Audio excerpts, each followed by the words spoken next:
One game I played religiously back in the day was Crazy Taxi, but I wasn't really hip to the series yet until the game was ported onto the Nintendo GameCube. There's just something about driving around a city in the most sporadic manner while you have a passenger losing their mind in the best way possible as you bring them to their targeted destinations. Originally, the Crazy Taxi series started out as an arcade game made by Sega. It was released in 1999, and beyond that, it would see home console releases on the Dreamcast and various ports from there, which is why I played it so much on the GameCube, as I never had a Dreamcast growing up, but I sure did have that square cube and I love it a whole bunch. Just look at its blockular perfection.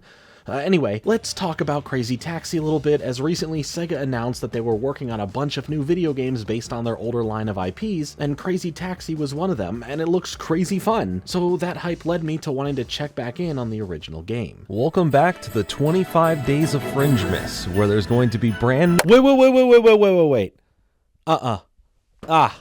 double Fringe Miss. Aw, you only thought you were gonna get 25 videos this year? Look at you. You look silly. But I'm here to fix that because I'm going to give you not only 25 videos, but I'm giving you 50 videos. I have 2 channels. That's 2 Fringe Misses. Each day there'll be a brand new video on both channels for 25 days. I haven't slept in months. Enjoy the content. Or don't.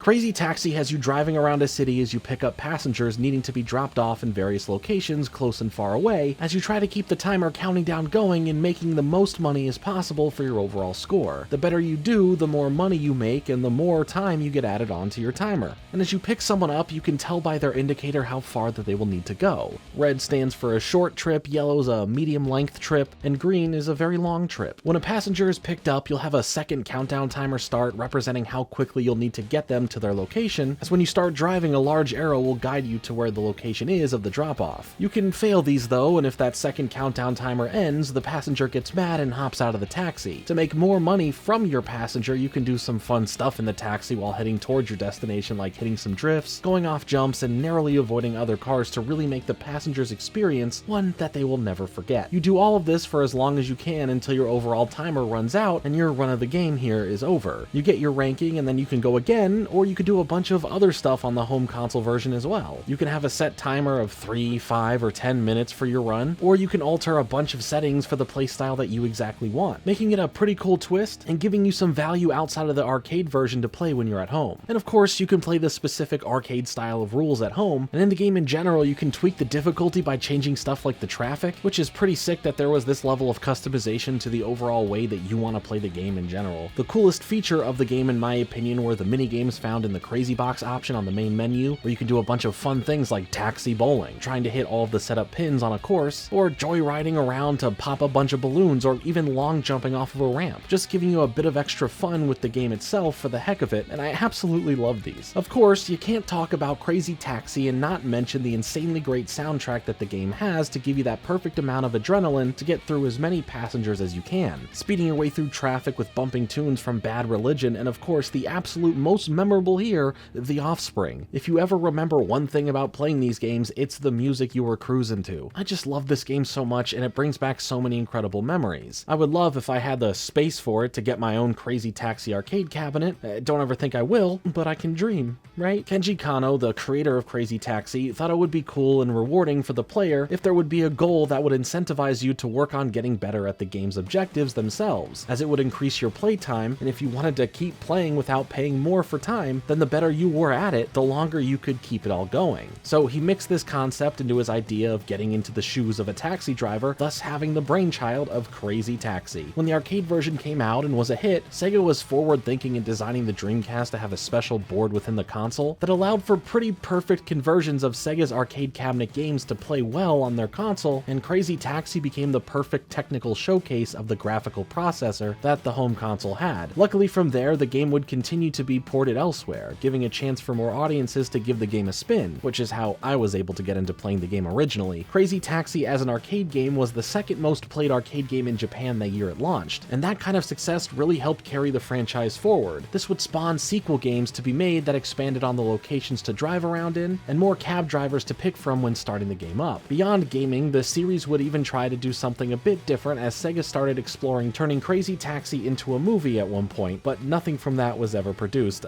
I just think it's kind of funny for what that movie could have looked like at the time in the early 2000s. This Double Fringe Miss is brought to you by GamerSupps. Have you ever sat there and wondered what it would be like if I just went to GamerSupps and got 10% off by using code FRINGE? Yeah, it's a nice thought, but guess what? It can be a reality if you just go to GamerSupps, use code FRINGE, get 10% off of whatever you're getting, and you feel good about yourself because you save 10% and you're supporting the channel. You want to support me? What?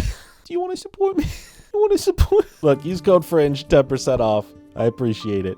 Bye-bye. For a while, Crazy Taxi went on to become a mobile game thing for a tiny bit that never really took off throughout the 2010s, but finally, at the most recent Game Awards, Sega revealed that along with all these other older titles from their catalog coming back, Crazy Taxi was one of them, and it looks pretty fantastic based on what they showed in quick snippets. I don't know what to really expect as it's super early and the game could totally be different when it's done, but overall, it's got my attention. It'll be the first mainline Crazy Taxi video game in over 20 years when it officially releases. And now that I feel old knowing that, I just enjoy going back to the original game to relive the nostalgic memories of sitting in front of my TV playing the absolute heck out of the original Crazy Taxi. And Crazy Taxi is just the perfect arcadey game that feels just as fun to play at home and challenge yourself as much as possible as it does in the arcade. The look of the game is very bright and vivid, and it still just holds up visually too. There's no greater rush than just barely making it to the drop-off zone in time for your passenger and getting a bunch of extra coin for giving them a genuine wild ride as you did it. If you've ever played Crazy Taxi, I'd love to know your thoughts on the series and which game overall was your favorite. Also, let me know if you are looking forward to the new one coming out sometime in the next handful of years in the comments below. I've been Jordan Fringe.